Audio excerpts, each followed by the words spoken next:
कभी भी ज्ञान नहीं होता। जैसे और बहुत जय बोलो पंच परम परमेष्ठी भगवान की जय हो। चांदनी आज आसमान से नीचे उतर के आ गई। चांदनी आज आसमान से नीचे उतर के आ गई। दूर हो गई सारी तपन, हो गया प्रभु जी से मिलन। दूर हो गई सारी तपन, हो गया गुरु जी से मिलन। भक्ति हमारी रंग लाएगी। चांदनी आज आसमान से नीचे उतर के आ गई। चांदनी आज आसमान से नीचे उतर के आ गई। जब ये संध्या ढले हाथ जोड़े चले, जब ये संध्या चले हाथ जोड़े चले। एक हो करके हम गुरु चरण के तले, एक हो करके हम गुरु चरण के तले। दूर हो गई सारी तपन, हो गया गुरु जी से मिलन। दूर हो गई सारी तपन, हो गया गुरु जी से मिलन। भक्ति हमारी रंग लाएगी। चांदनी आज आसमान से नीचे उतर के आ गए। चांदनी आज आसमान से नीचे उतर के आ गई। जल उठे ये दिए फूल मन के खिले। प्रधानं सर्वधर्माणां जैनं जयतु शासनं, जैनं जयतु शासनं। पंच परमेष्ठी भगवान की जय। आचार्य श्री गुरुवर कुंद कुंद महाराज की जय। आचार्य श्री गुरुवर विद्यासागर महाराज की जय। परम उपकारी निर्यापक चमन मुनि पुंगव श्री सुधासागर जी महाराज की जय। नगर गौरव श्री प्रभात सागर जी महाराज की जय। आचार्य संघ की जय। आज आकाश के नीचे चांदनी उतर कर आ गई। ऐसा मंगलाचरण कर रहे थे। आकाश और चांदनी तो ऐसे हैं,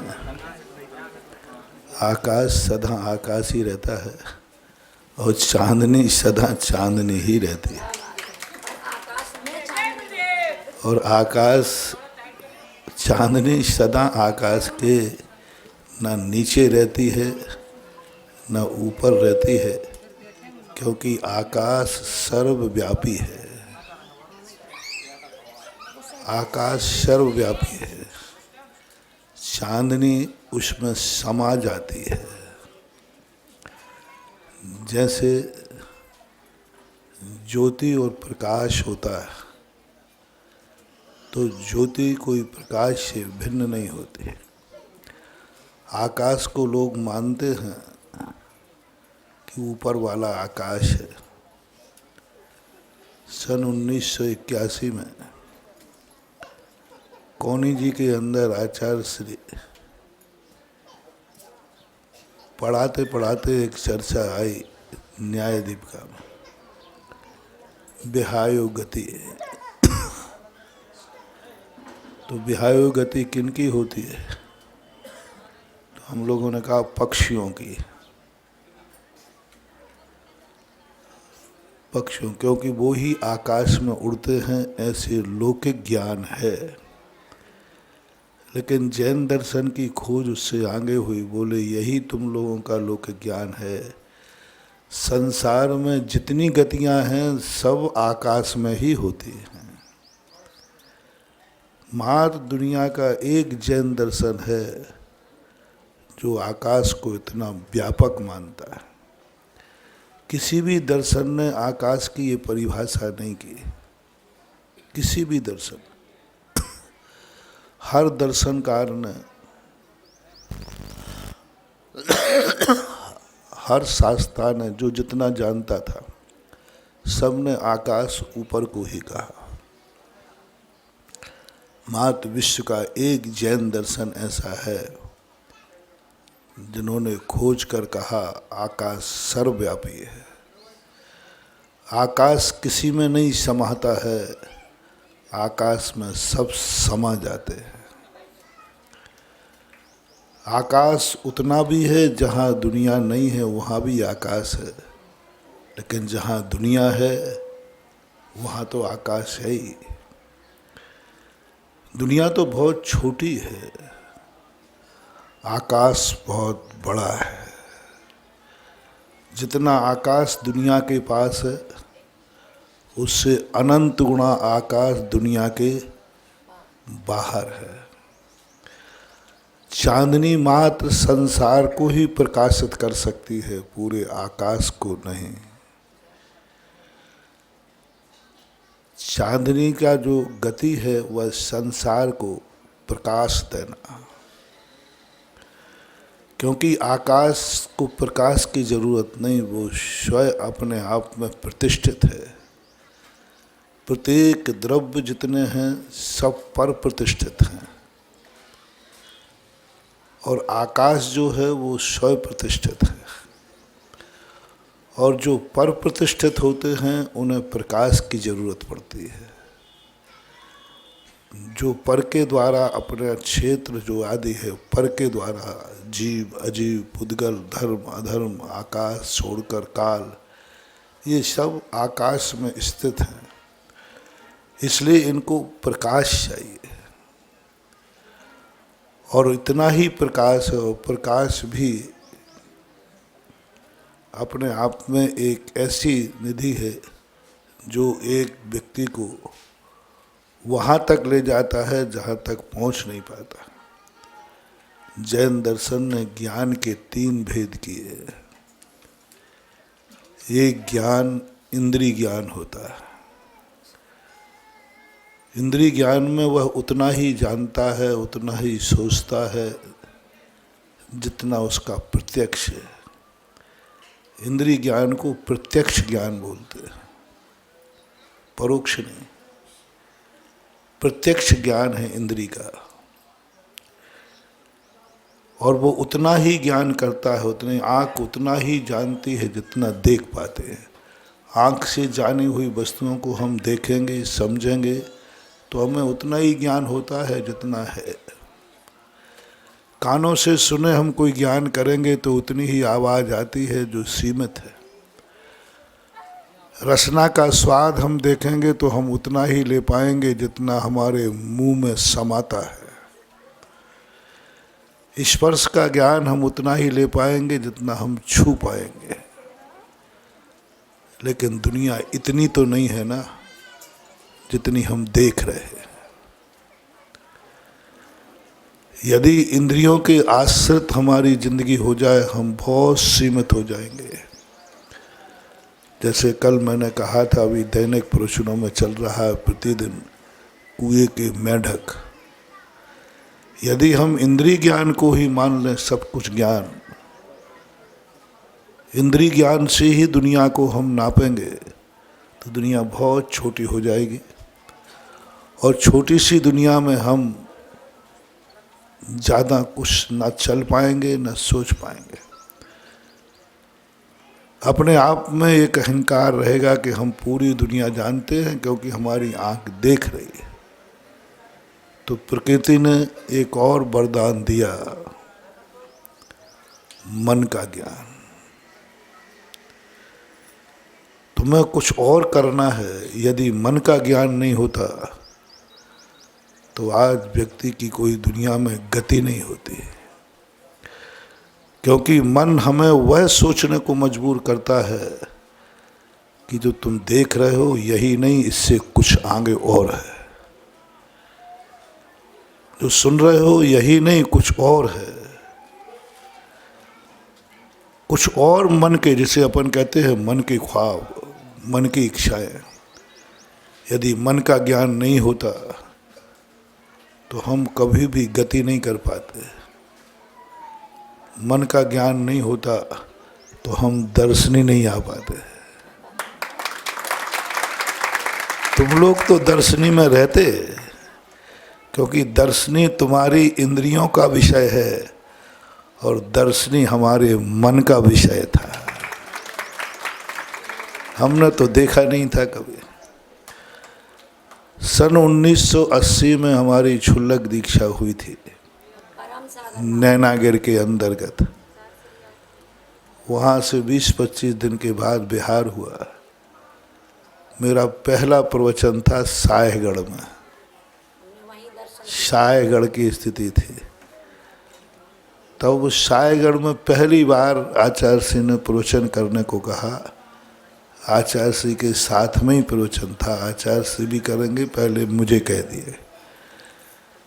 पहला प्रवचन होने के बाद जब बैठे तब एक दर्शनी की छोटी सी बच्ची आई, ठिनगी सी थी, ज़्यादा हाइट नहीं थी। उसका नाम था बिमलेश। हाइट छोटी थी, छोटी तो अभी भी छोटी है। तो आचार्य का रे देखो दर्शनी से आई है जबलपुर के स्थान से। उस समय शायद इन्होंने पहली बार व्रत लिया होगा। तो उस समय वो दर्शनी मन का विषय बनी थी। कानों से सुना था और मन से होगा कहीं दर्शनी।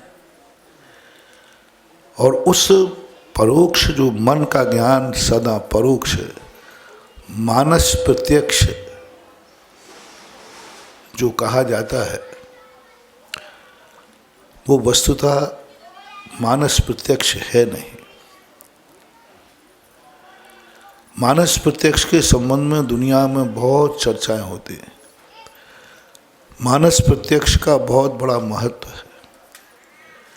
योगी लोग मानस प्रत्यक्ष से ही इतना बड़ा कदम उठा लेते हैं जिसके संबंध में जानते नहीं हैं, पता नहीं है।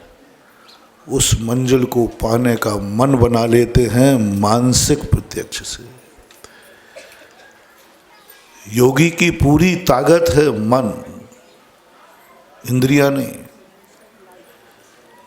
साधु इंद्रियों से बहुत कम विषय ग्रहण करता है, बहुत कम देखता है, देखने का ज़्यादा भाव भी नहीं आता। बहुत कम सुनता है, सुनने का भाव नहीं आता। बहुत कम बोलता है, जितना कम बोलना पड़े अच्छा है। रात में तो मौन ही रहता है। और जैन दर्शन ने साधु को कहा कि इंद्रिय निरोध, इंद्रियों की तुम जितनी गति करोगे उतना अच्छा है।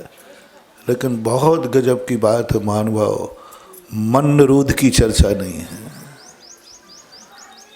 मुनियों के 28 मूल गुणों में इंद्रिय निरोध तो है 5, 6 कर देना चाहिए ताकि मन का निरोध और करो। नहीं किया। मैंने बहुत चिंतन किया कि ऐसा क्यों, मन तो सबसे ज़्यादा चंचल होता है। मन का निरोध करना चाहिए था। तो 5 इंद्रिय निरोध के स्थान पर 6 कह देते, 28 के स्थान पर 29 हो जाते। लेकिन किसी भी जैनाचार्यों ने मन निरोध की चर्चा नहीं की कि मन का निरोध करो, क्योंकि मन का निरोध की चर्चा कर देते मोक्ष मार्ग बनता ही नहीं। क्योंकि मोक्ष मार्ग पूरा का पूरा परोक्ष है, प्रत्यक्ष नहीं है। पहला कदम जब व्यक्ति बढ़ाता है तो परोक्ष को, चाहे वो तीर्थंकर भी क्यों ना हो, क्योंकि जिस मंजिल के लिए कदम बढ़ाता है उस मंजिल के लिए उनका ज्ञान कार्यकारी नहीं है। अवधि ज्ञान हो, मुनाप्रया ज्ञान हो, किसी ज्ञान में मोक्ष नहीं आता, मोक्ष मार्ग नहीं आता। आत्मा को जानना चाहते हैं, आत्मा ज्ञान का विषय नहीं बनती।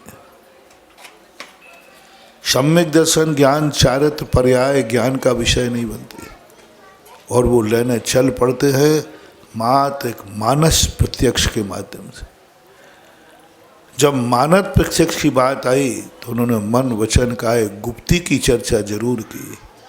गुप्ती का अर्थ निरोध नहीं है, गुप्ती का अर्थ होता है गुप्त हो जाना, उसी में लीन हो जाना, उसमय हो जाना।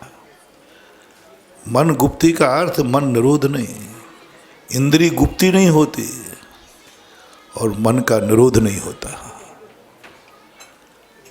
रसना का गुप्ती नहीं होती, वचन का निरोध नहीं होता। वचन की गुप्ती होती है और रसना का निरोध होता है। वचन का निरोध नहीं करना, वचन का निरोध नहीं करना, वचन को गुप्त करना, वचनमय हो जाना। काय के लिए भी कहा स्पर्शन इंद्रिय का निरोध है, काय का निरोध नहीं, काय को गुप्त कर लेना, कायमय हो जाना। ऐसी स्थिति में जब व्यक्ति मनमय होता है, मन का जो विषय बनता है उसको वो अपने ज्ञान का विषय बनाता है। जैसे आप लोग की भाषा में बोलते हैं मन का लड्डू, तुम्हारे लिए मन का लड्डू है, हमारे लिए मन से ही सिद्ध भगवान का आनंद आता है।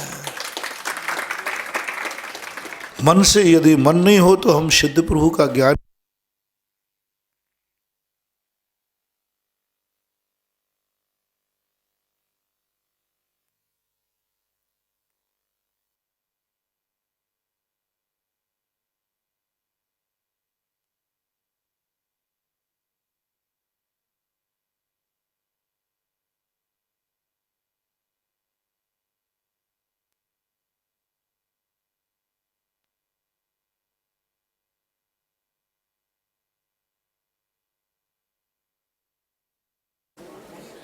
मन को कोसना नहीं है, मन को समझाना है। मन को रोकना नहीं है, मन को संस्कारित करना है। इंद्रियां कभी संस्कारित नहीं होती। इंद्रियों को कितना भी संस्कार करो वो संस्कारवान नहीं हो सकती, इसलिए उनको निरोध कहा कि इंद्रियों पर तुम संस्कार करोगे वो कभी भी संस्कारित नहीं होती। आँख कभी संस्कारित नहीं होती, आँख तो कहती हम देख रहे हैं, बात खत्म है। अच्छा देखना बुरा देखना ये सब मन का काम है। मन संस्कारित होता है, मन संस्कारों को ग्रहण करता है। मन तुच्छ जीवों को नहीं मिलता, मन महान लोगों को मिलता है। मन जो है ये एक प्रकार की पुण्य प्रकृति है, संगीपना। और मन को संस्कारित करो, मन का निरोध नहीं करना। और वह मन हमारे लिए एक ऐसी राह पर ले जाएगा जो हमारी इंद्रियों ने भी कभी कल्पना नहीं की थी।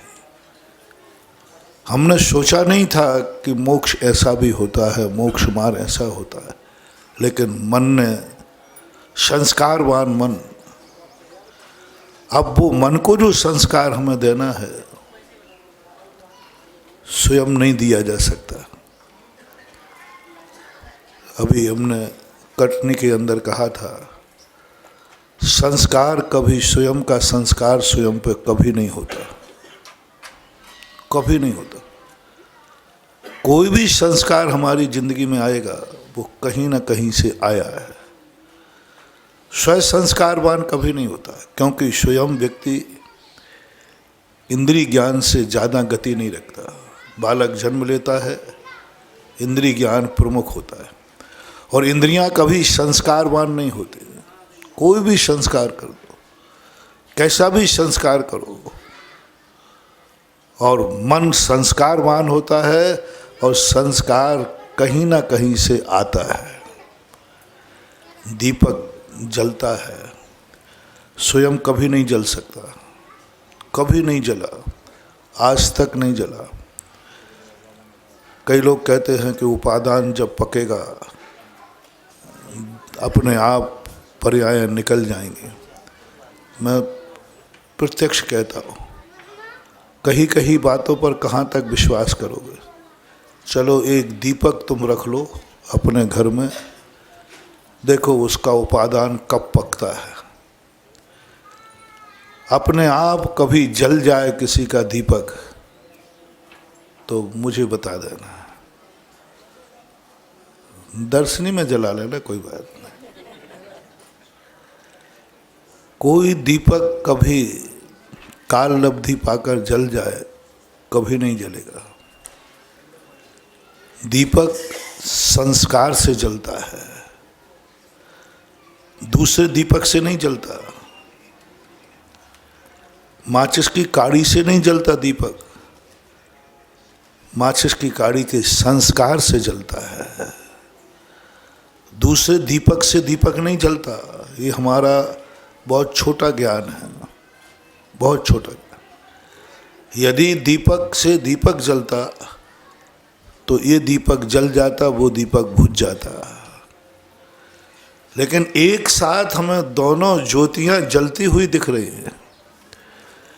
जलाने वाले दीपक को देखो, उसने कुछ नहीं दिया है, और जलने वाला दीपक बुझा हुआ जल गया है।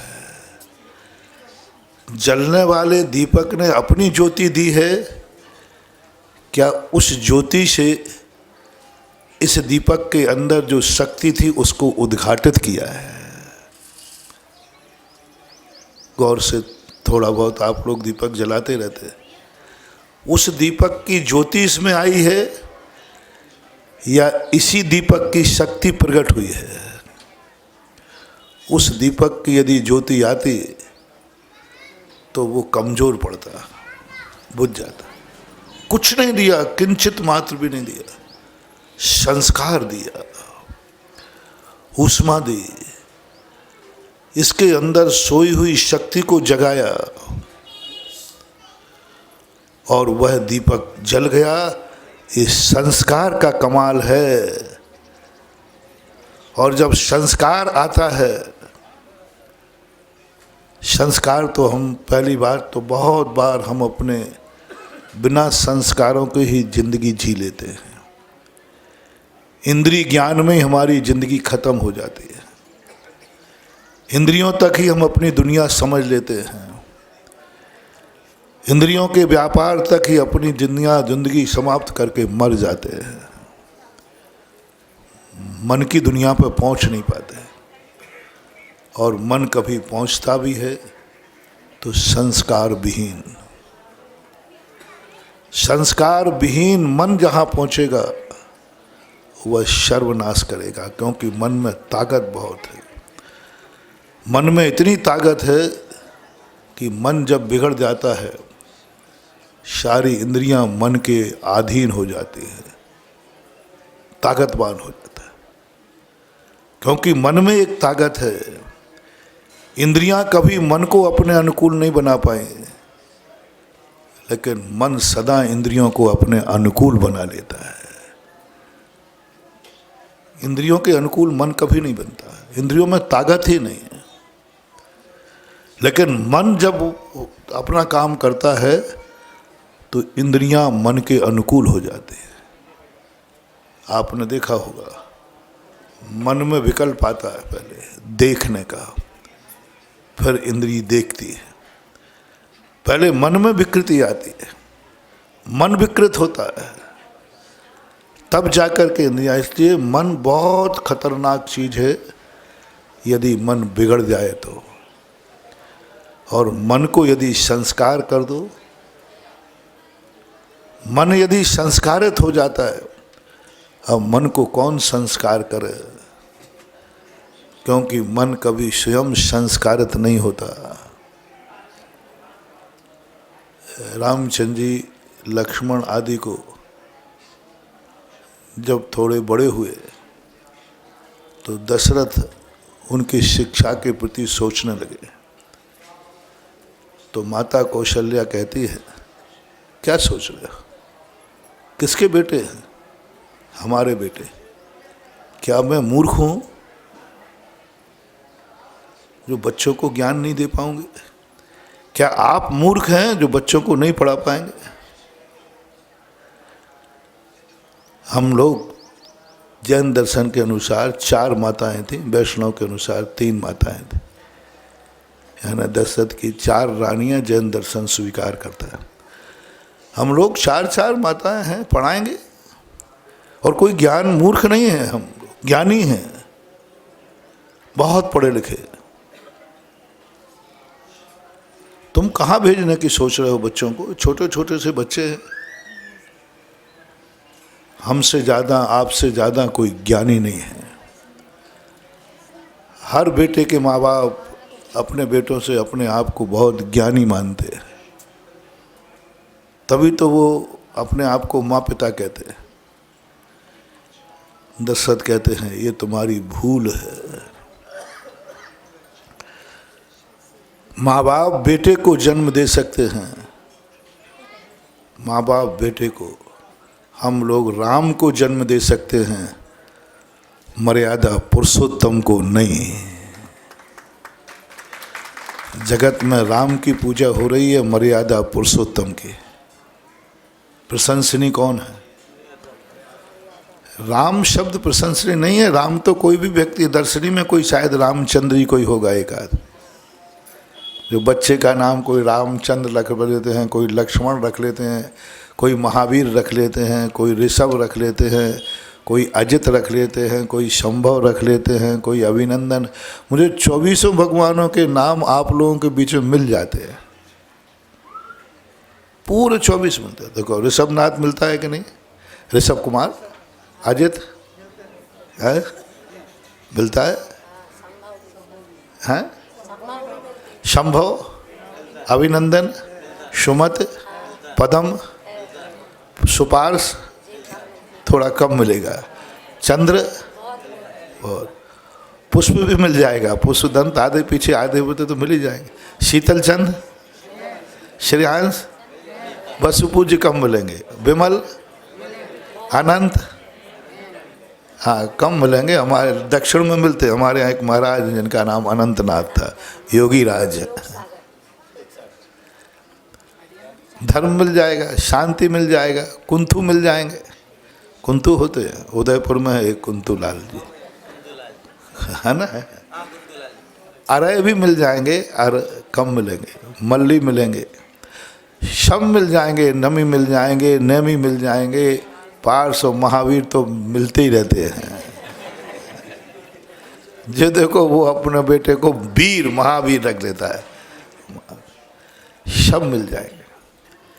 लेकिन उसके आगे जो तीर्थंकर शब्द, जिन शब्द लगा है, राम के पीछे जो पुरुषोत्तम लगा है, तुम राम को राम के रूप में देख रही हो। मैं इसका पिता हूँ, मेरा मन राम को पुरुषोत्तम के रूप में देखना चाहता है। माँ अपने बेटे को सदा राम के रूप में देखना चाहती है। ये मेरा बेटा है। और पिता सोचता है बेटा ही बन के नहीं रहे, ये राष्ट्रपिता बने, मर्यादा पुरुषोत्तम बने। और मर्यादा पुरुषोत्तम कभी माँ बाप के हाथों से नहीं बन सकता, कितने भी संस्कारवान माँ बाप क्यों ना हो, कितने भी हों, उसे पराए हाथों में सौंपना ही पड़ेगा, ले जाना ही पड़ेगा। और सौंप दिया वहाँ जाकर के एक गुरु के पास, संस्कार वहाँ से लिए। इतनी बड़ी शक्ति होकर के भी संस्कार वहाँ से लिया। तीर्थंकर बनते हैं, कोई अपने आप कभी नहीं बन सकते, किसी ना किसी समोषण के पादमूल में बैठना पड़ता है। सम्यक दर्शन जैसी निधि कभी अपने आप प्रकट किसी को नहीं हुई, किसी को नहीं हुई। कभी ना कभी किसी ना किसी भाव में किसी दूसरे से संस्कार लेना पड़ता है। देशनालब्धि के बिना संस्कार नहीं होता, सम्यक दर्शन नहीं होता। और देशनालब्धि स्वयं की नहीं होती है। किसी भी आचार्य ने स्वयं की देशनालब्धि को स्वयं की देशनालब्धि नहीं बनाया। सम्यक दर्शन नहीं हो सकता, क्योंकि स्वयं की देशनालब्धि से इसलिए नहीं हो सकता, जो विषय है वो स्वयं का ज्ञान का विषय ही नहीं है। सम्यक दर्शन के लिए नैसर्गिक सम्यक दर्शन भवांतरों में तो वो अधिगमज ही है। कोई आचार्य आज तक नैसर्गिक सम्यक दर्शन को सिद्ध नहीं कर पाए। उमा स्वामी महाराज ने मात्र लिया और किसी आचार्य ने तो लिया भी नहीं।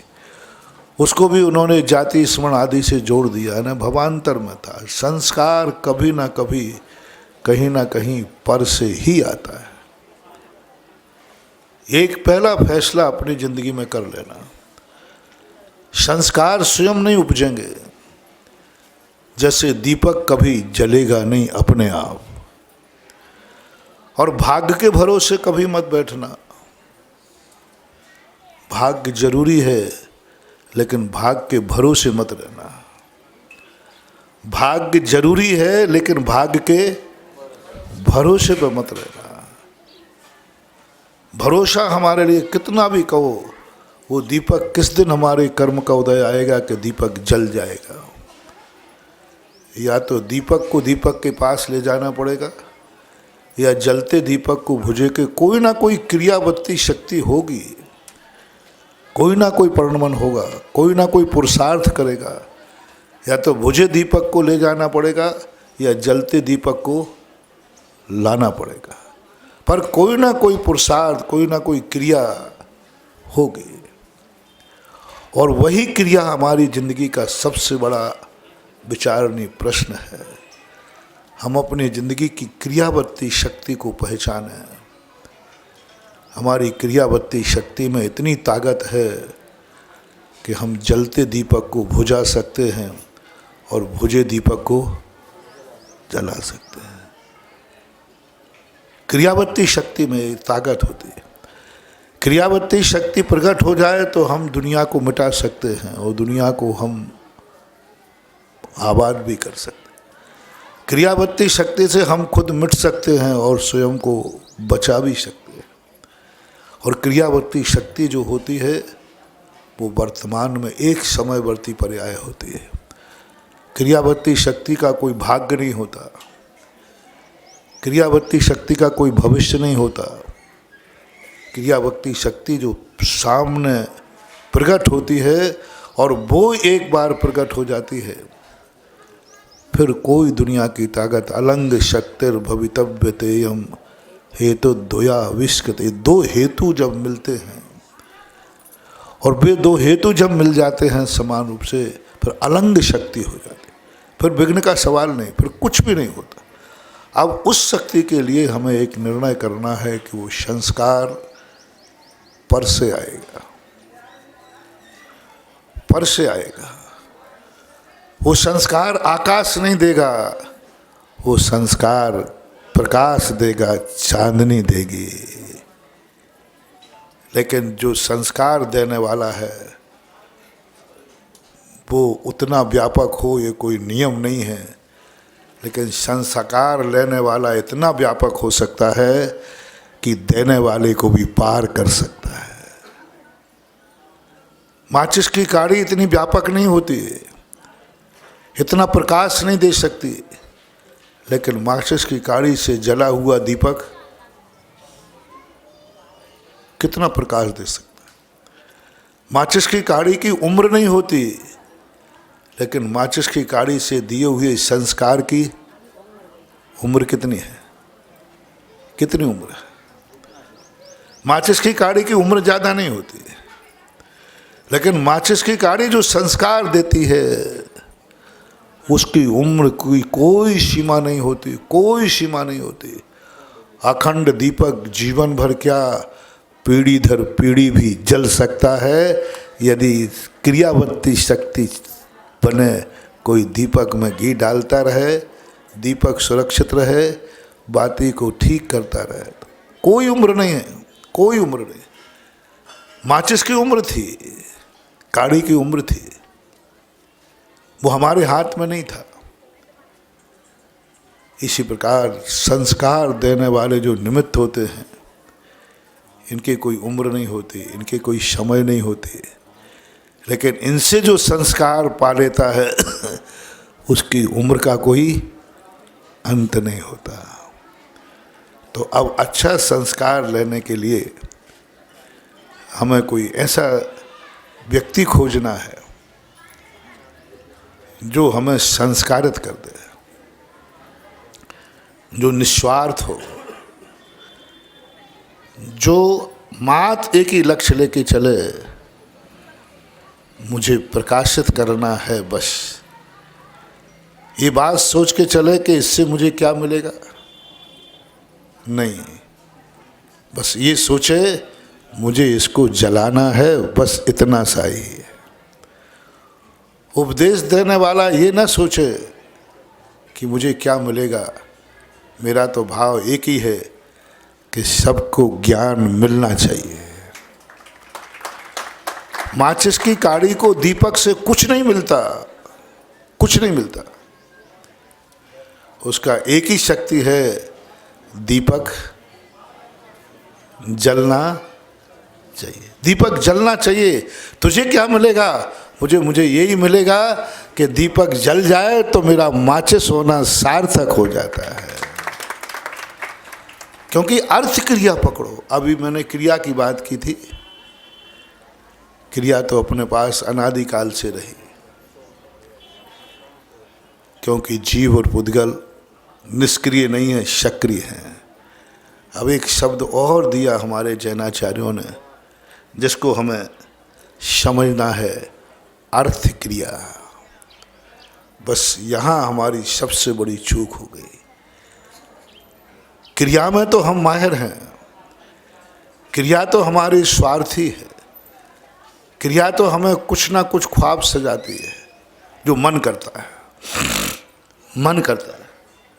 मन के अंदर मैंने कह दिया, मन इंद्रियों को भी शक्ति देता है क्रिया करने की, चलने की शक्ति देता है। चलो, मन कहता है चलो, पैर नहीं चल सकते, ये नहीं होते हैं। पैर रुकने के लिए होते, खड़े होने के लिए होते, लेकिन चलाता कौन है?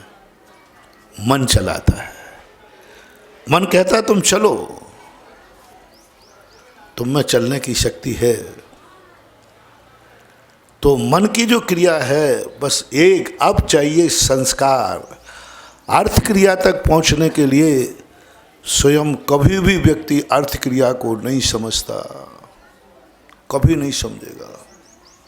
उसके लिए चाहिए गुरु, भगवान, शास्त्र, गार्जियन, कोई निस्वार्थ हितैषी, जिसने ये भाव छोड़ दिया हो कि मुझे इससे क्या मिलेगा, इसने ये भाव बना लिया हो मुझे इसको क्या देना है। बस ऐसा व्यक्ति अपनी जिंदगी में आ जाए, ऐसा व्यक्ति जिसे प्रकृति कहते हैं।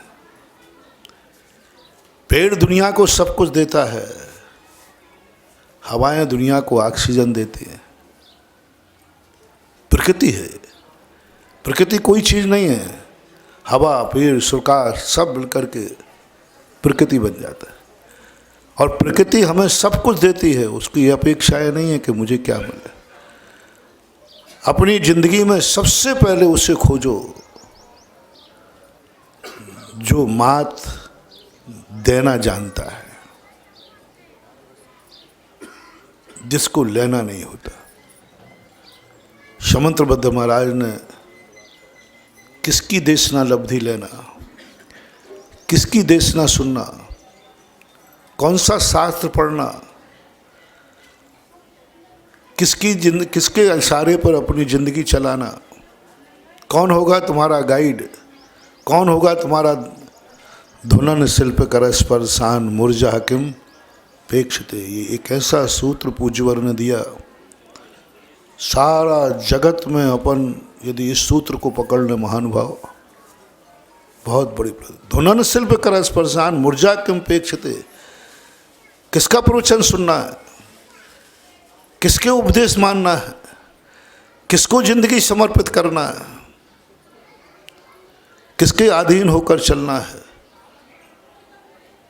जिसके जीवन में बस एक ही है कि उसका कोई निजी स्वार्थ तो नहीं है, उसके मन में ये परिणाम हो कि मुझे मात्र देना है, ध्वनि देना है। बहुत बड़ा उदाहरण दिया। ऐसा व्यक्ति यदि अपनी जिंदगी में कभी मिल जाए, समझ लेना अब तुम उसकी देशना को स्वीकार कर लेना। दुनिया एक ही स्थान पर तो है। मैंने एक दिन कहा था, एक गमले में एक पौधा लगा है, तुम्हारा कोई नहीं है ना, मैं तुम्हारा साथी दे रहा हूं, मैं तुम्हारा एक साथी दे रहा हूं। कोई तुम्हारा साथ नहीं दे रहा है, एक गमले में पौधा लगा लेना।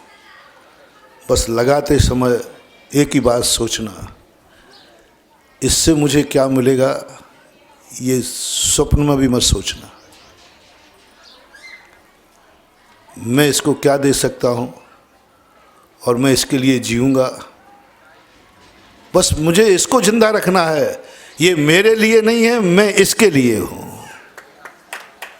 पर आप 6 महीने कर लीजिए, ज़्यादा नहीं कह रहा हूँ, प्रैक्टिकल कर लेना। तुम स्वप्न में मत सोचना कि इससे मुझे फूल मिलेगा, इससे मुझे फल मिलेगा, इससे पत्ते मिलेंगे, ये तुलसी का पेड़ पर नहीं नहीं, कुछ भी नहीं सोचना। ये मेरे लिए नहीं, मैं इसके लिए, बस इतना सा सोचना है और कुछ नहीं सोचना। सुबह उठो तो ये सोचना, आज मैं जिंदा क्यों मालूम? क्योंकि मुझे सुबह पेड़ को पानी देना था तो कैसे मर जाता। हे पेड़, मैं तेरे लिए जिंदा हूं, आज मालूम तुझे। जब मैंने मनोविज्ञान को पढ़ा और वास्तु को पढ़ा, दोनों को पढ़ने के बाद एक इतना रहस्य निकला। उसके बाद तो अब कुछ नहीं, ज़्यादा विकल्प नहीं थे, आनंद ही आनंद आता है। उसके पहले दुनिया में अनादिकाल से हमने हर व्यक्ति से लेना सीखा, हमने हर वस्तु को चूसना सीखा, हर वस्तु से अपने स्वार्थ देखा, हर वस्तु पे हमने अपनी कोई ना कोई कामनाएं स्थापित की। बस यही है संसार में दुश्मनी का कारण। मोटिवेशन सबसे बड़ा खतरनाक मोटिवेशन है, सबसे खतरनाक। समझ लेना हमारा बुरा दिन आना चालू हो गया। किसी से भी जब भी हमने ये भाव कहें, इससे मुझे क्या मिलेगा,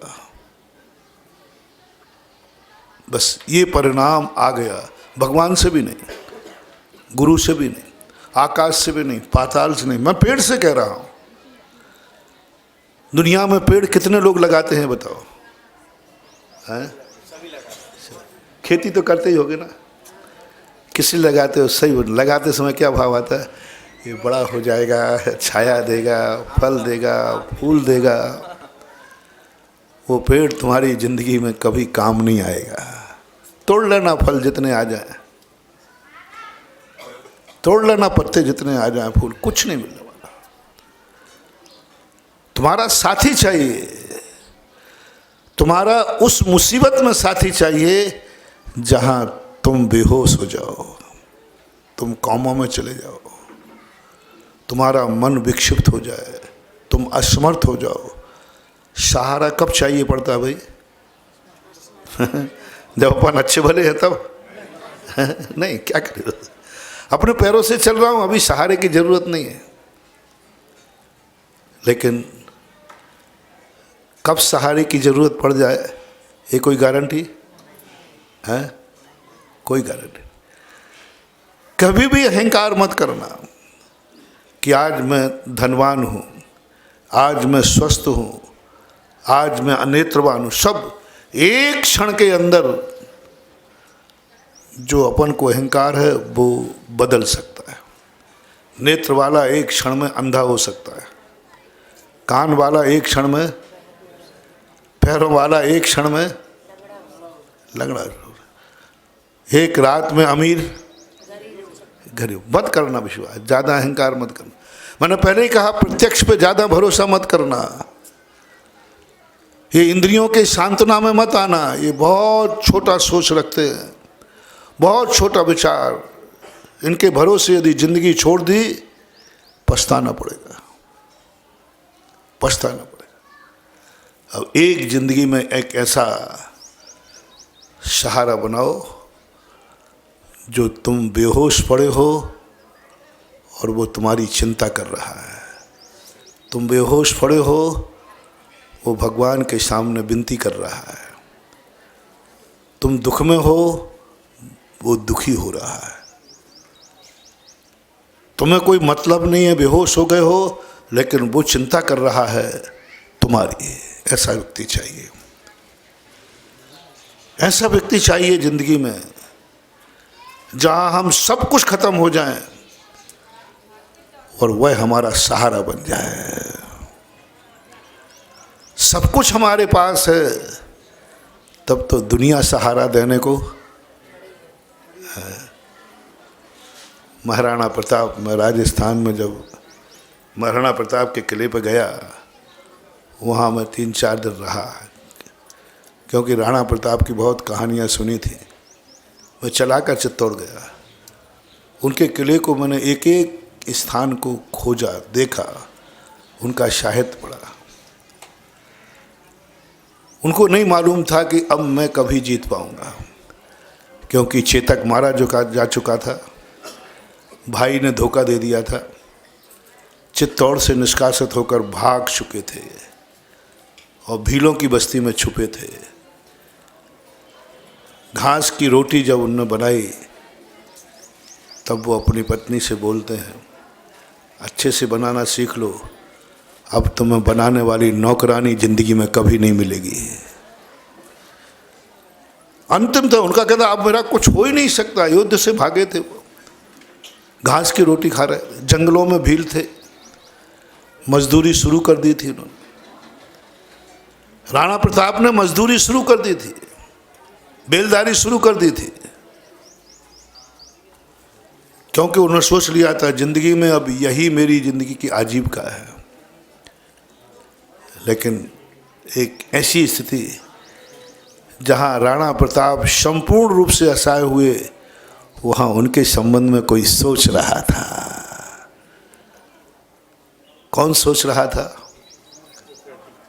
वह नहीं जिसको राणा प्रताप से कुछ मिलने की उम्मीद थी। उस समय तो राणा प्रताप को बहुत भेंटें आई, जिस समय राणा प्रताप से मिलने की, चलो 100 रुपये की भेंट दूंगा तो राजा साहब 200 की भेंट मिल जाएगी। उस समय कोई सोच रहा था, जब मिलने की कोई उम्मीद नहीं थी। और वो सोचने वाला भामाशाह, जिन्होंने एक मंदिर बनाया है रणथंभौर के अंदर, रणथंभौर नहीं, वहाँ पर हिल स्टेशन है एक, वहाँ पर रणकपुर से आगे माउंट आबू, मैं वहाँ भी गया। मात इसलिए गया था कि मुझे भामाशाह का स्थान देखना था, उस पावन आत्मा का, जो उस आत्मा के साथ गई जिससे मिलने की कोई उम्मीद नहीं थी। और उन भामाशाह ने जाकर के वो जो सहयोग दिया, राणा प्रताप पुनः राजा बने और बहुत बड़ा उदयपुर को बसाया। बहुत बड़ी शक्ति थी। यानी अपनी जिंदगी के अंदर देशना लब्धि चाहिए हमें, संस्कार चाहिए हमें, वो संस्कार जो संस्कार के बदले कुछ नहीं लेता हो, माँ संस्कार को देने का शौक जिसे हो, और वो चीज़ें अपन को। इसलिए मैं आपसे कह रहा हूँ, जिंदगी में एक व्यक्ति के हो के रहो, एक पेड़ के हो जाओ, एक पत्थर के हो जाओ, किसी एक को बना लो जिससे तुम कुछ नहीं चाहे ना। मैं सबसे नहीं कह रहा हूँ, तुम्हें बाबा जी नहीं बना रहा हूँ, क्योंकि तुम्हें तो हर व्यक्ति से कुछ ना कुछ, बाप को बेटे से चाहिए, बेटे को बाप से चाहिए, खेत से तुम्हें चाहिए क्या, तुम्हें वो सब चीज़ें। एक ओनली वन पीस, वो कुछ भी हो, एक पानी का गिलास हो सकता है, एक पेड़ पौधे का मैं उदाहरण दे रहा हूँ, एक गमले को ले लीजिए, बस उसके लिए तुम्हें जिंदा रहना है। तुमसे कोई कहे घर जल्दी क्यों जा रहे हो, क्या बोलना?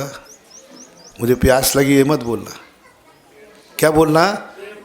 मेरे गमले के पौधे को पानी देने का समय आ गया, मैं जाऊंगा। भूख लगी तब तो आओगे, मुझे भूख लगी है, मुझे प्यास लगी है, अंधेरा हो रहा है, रात हो रही, मुझे घर जाना है। ये तो सब बहुत बार आए।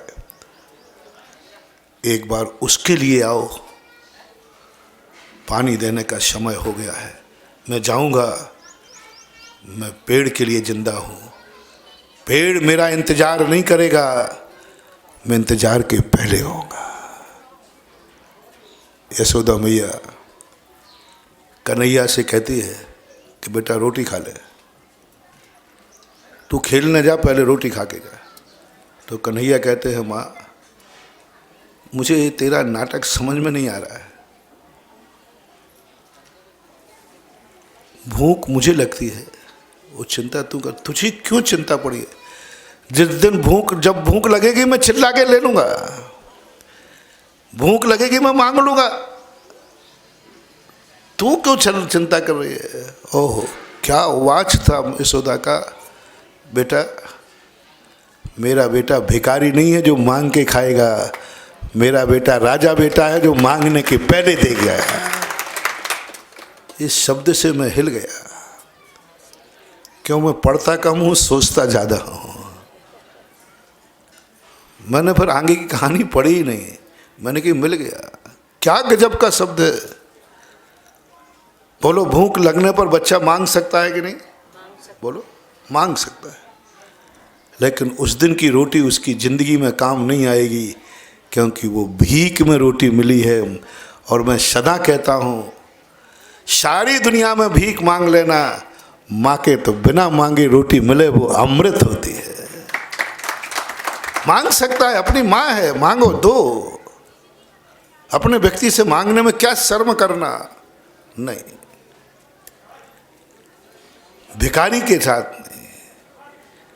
कर्म से भिखारी नहीं हो तुम तो कम से कम घर में भिखारी मत बनना। दुनिया के भिखारी नहीं हो तुम तो कम से कम तुम भाग्यवान है। जैनियों से मैं विशेष कहना चाहता हूँ, मैं जहाँ कहीं भी जाता हूँ भिखारी बहुत मिलते हैं। उन भिखारियों से पूछ लेता हूँ, क्यों इनमें भिखारियों में कोई जैनी तो नहीं है? मुझे तो अभी तक कोई जैनी भिखारी मिला नहीं, और जिस दिन मिल जाएगा उसी दिन मैं अपना दुर्भाग्य समझूंगा। मैंने भगवान से एक ही प्रार्थना की, भगवान बस मेरी ज़िंदगी में कभी कोई आपका भक्त भिखारी नहीं मिलना चाहिए। मुझे कुछ नहीं चाहिए, मैं तेरे से कुछ नहीं मानूंगा। बस एक ध्यान रखना, मुझे कभी आपके भक्त को भिखारी के रूप में मत दिखा देना, वो मेरे से सहन नहीं। आपके भक्त को मैं भिखारी नहीं देख सकता। बस मेरी एक ही तमन्ना है कि मुझे आपका भक्त कोई भिखारी नहीं मिलना चाहिए। जिसने आपका नाम एक बार भी लिया है, जिसने नमोकार मंत्र पढ़ा है, जिसने जैन अपने आप को कहा है, बस उसको भिखारी के रूप में दर्शन मत करा देना। मैं कितने भी कष्टों में रहूं, मैं अपने आप को दुर्भागा नहीं मानूंगा। जिस दिन तेरे भक्त को भिखारी में देख लूँगा उसी दिन मैं अपने आप को बहुत दुर्भाग्यशाली। भगवान ने अभी तक तो लाज रखी है और पता नहीं क्यों मुझे विश्वास है मेरी अंतिम श्वास तक ये तमन्ना मेरी पूरी होगी। किशनगढ़ में एक आर के मारवाल वालों के बाबा जी थे। वो उनके किशनगढ़ में कोई भिखारी नहीं मिलता, भीख नहीं मांग सकता, क्योंकि वो पहले सबसे पहले सारे भिखारियों को भोजन करके भोजन करते थे। वो उन्होंने एक भोजनशाला खोल रखी थी। कोई भिखारी भीख मांगने, दोनों टाइम भोजन, कपड़े लत्ते सब देते। तो मैंने उनसे पूछा था, मैंने कोई जैन आया क्या, कोई जैन भिखारी आया? बोले अभी तक तो नहीं आया। तो बस अब एक काम और कर लो आज। हैं, तुम्हें मिला कोई भिखारी जैन? आप लोगों को दर्शनी में नहीं है, नहीं है। क्या अब महाराज छोटा गांव है तो ऐसा थोड़ी है कि यहाँ कोई नहीं है, ही नहीं कहीं। बस एक और तमन्ना है मेरी, तुम घर में भिखारी मत बनना। भिखारी किसे बोलते हैं? आवश्यकता पड़ने पर बस एक काम छोड़ो, घर में भिखारी मत बनना।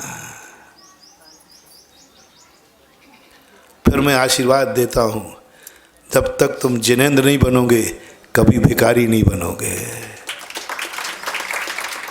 अभी तो एक भावना की वर्तमान में नहीं दिखा, ये तो इंद्रिय का विषय है कि इंद्रियों से हमने भिखारी नहीं देखा। अब मैं मन के विषय पर जाता हूं, भविष्य में भी तुम्हें भिखारी नहीं मिलेगा, बस घर में भिखारी मत बनना। माताओं से कहना है अपने बेटे को भिखारी मत बनने देना। जैसे यशोदा मैया ने क्या कहा, तू मेरा राजा बेटा है। और राजा बेटा मांग के नहीं खाता, मांगने के पहले जो मिले वो भेंट है, और मांगने के बाद मिले वो भीख है। मांगने के पहले मिले वह क्या है? भेंट है, और मांगने पर मिले वह भीख है। फैसला करो कितने बार मांगने पर मिला है। भरतेश वैभव रत्नाकर कवि ने, भरत चक्रवर्ती ने कभी मांग कर रोटी नहीं खाई। मंदिर से जाकर के दरवाजे पर बैठ जाता था, जब घर से निमंत्रण आता था तब खाता था। दुनिया में तो निमंत्रण पे बहुत गए, आप बहुत स्वाभिमानी हो, बस घर में और निमंत्रण से खाना शुरू कर दो, सब सही हो जाओगे, घर घर के महाराज हो जाओगे। मांग के नहीं खाना, क्योंकि मांगी हुई रोटी भीख की रोटी कहलाती है। वो यशोदा मैया का वाच जो कृष्ण जी को दिया गया गजब का था। कृष्ण जी को उम्मीद नहीं थी कि माँ के पास, कृष्ण जी की एकदम स्तब्ध रह गए। माँ, ये सोच तो मैंने भी नहीं सोचा, मैं तो यही तुझसे डांट रहा था कि भूख मुझे लगे कि मैं मांग लूँगा, कोई पराई थोड़ी है, तू मेरी माँ है, मांग लूँगा, तू क्यों मेरी चिंता करती है? तुझे मालूम है मेरे से भूख सहन होती नहीं है, और भूख लगेगी मैं मांग लूँगा।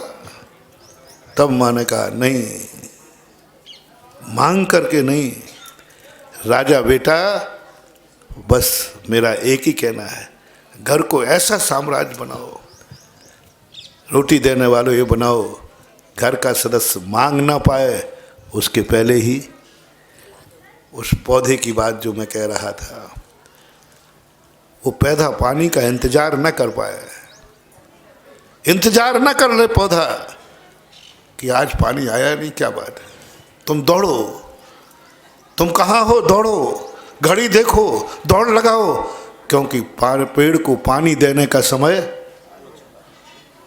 हो गया, 1 मिनट नहीं होना चाहिए लेट। पेड़ इंतजार न कर पाए, पेड़ खाद का इंतजार न कर पाए, पेड़ कहीं उसकी डाल टूट जाए तो तुम्हारा हाथ टूट गया, तुम उसके दुख में दुखी हो जाओ। 6 महीने आप कर लीजिए, वो पेड़ सारी जिंदगी भर आपका होके रहेगा। आप कहीं पड़े होंगे एक्सीडेंट में गाड़ी के नीचे, और पेड़ दुआ कर रहा होगा मेरा मालिक कब आएगा, मेरा मालिक कब, उसकी दुआ तुम्हारे पास पहुंचेगी। कोई सवाल नहीं है तुम्हें होश में रहना है कि नहीं रहना। ये ज्ञान मैंने शांति धारा से लिया।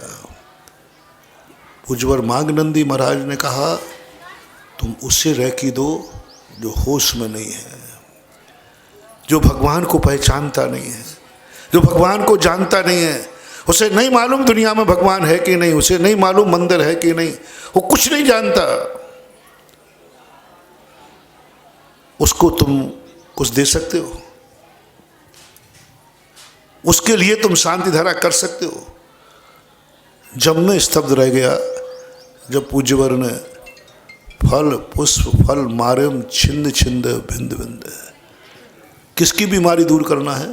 पेड़ पौधों की, गाय बैल बकरों की बीमारी दूर करो, अरे उनको तो होश ही नहीं, वो तो धर्म पर श्रद्धा ही नहीं रखते, उनको तो यही पता नहीं कि धर्म है कि नहीं। वहाँ तक भी देखना, समय आपका हो रहा है, वहाँ तक भी जहाँ होश नहीं है, धर्म नहीं, कुछ भी नहीं, और तुम शांति धारा में उनके लिए रह के दो, वहाँ तक गंदोदक की ताकत पहुँच सकती है और सूखा पेड़ हरा हो सकता है। बताओ पेड़ ने क्या किया? पेड़ को तो मालूम ही नहीं कि भगवान कोई है, पेड़ को तो ज्ञान ही नहीं कि भगवान कोई है, और हमारे शांति धारा में पेड़ को पहुँच गया और पेड़ हरा हो गया। यह है संस्कार, यह है संस्कार। अब वो संस्कार देने वाला कोई ना कोई पर होता है।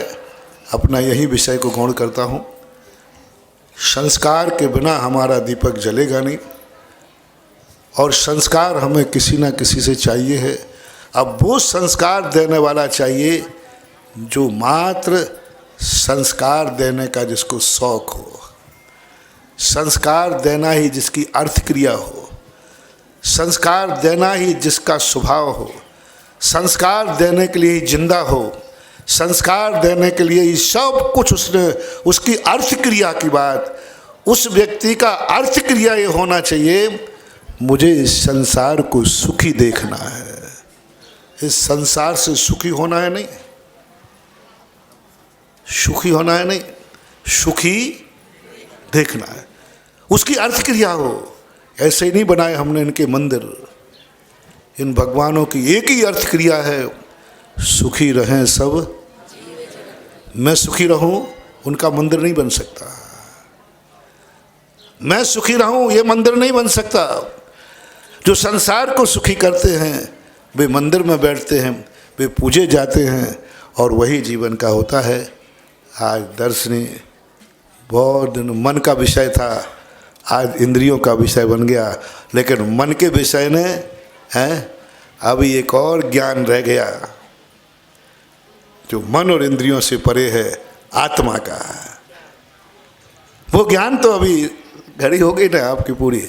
अपना प्रवचन तो कहीं करो, श्रृंखला पूरी है, क्योंकि सारे जगत के श्रोता फिक्स है,